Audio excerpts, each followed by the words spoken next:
Supreme court ने गुरुवार को सिटीजनशिप एक्ट के सेक्शन 6A पर मोदी सरकार से कड़ा सवाल पूछा।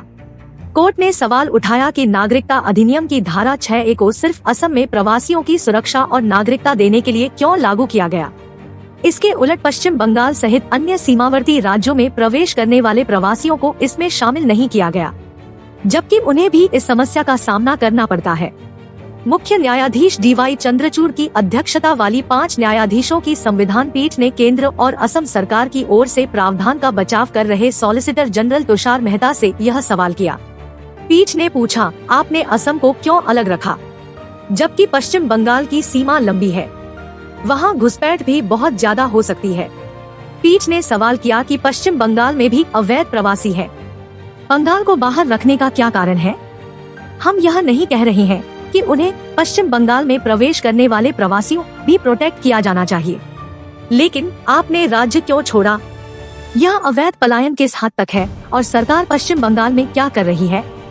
हालांकि सॉलिसिटर जनरल ने कहा कि ऐसे कई कानून हैं जो केवल एक राज्य पर लागू होते हैं। यह कानून को असंवैधानिक घोषित करने का आधार नहीं हो सकता है। मेहता ने कहा, यह वर्गीकरण क्षेत्र के आधार पर है, इसे केवल इसलिए असंवैधानिक घोषित नहीं किया जा सकता क्योंकि यह अन्य राज्यों पर लागू नहीं है। अदालत ने पश्चिम बंगाल सरकार से जवाब मांगा, लेकिन राज्य की ओर से कोई पेश नहीं हुआ। असम समझौते के तहत आने वाले लोगों की नागरिकता से निपटने के लिए विशेष प्रावधान के रूप में नागरिकता अधिनियम में धारा 6A डाली गई थी।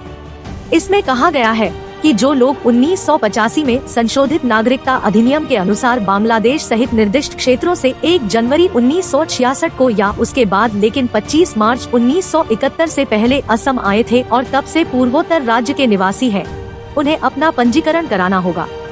धारा 18 के तहत उन्हें भारतीय नागरिकता प्राप्त करनी होगी।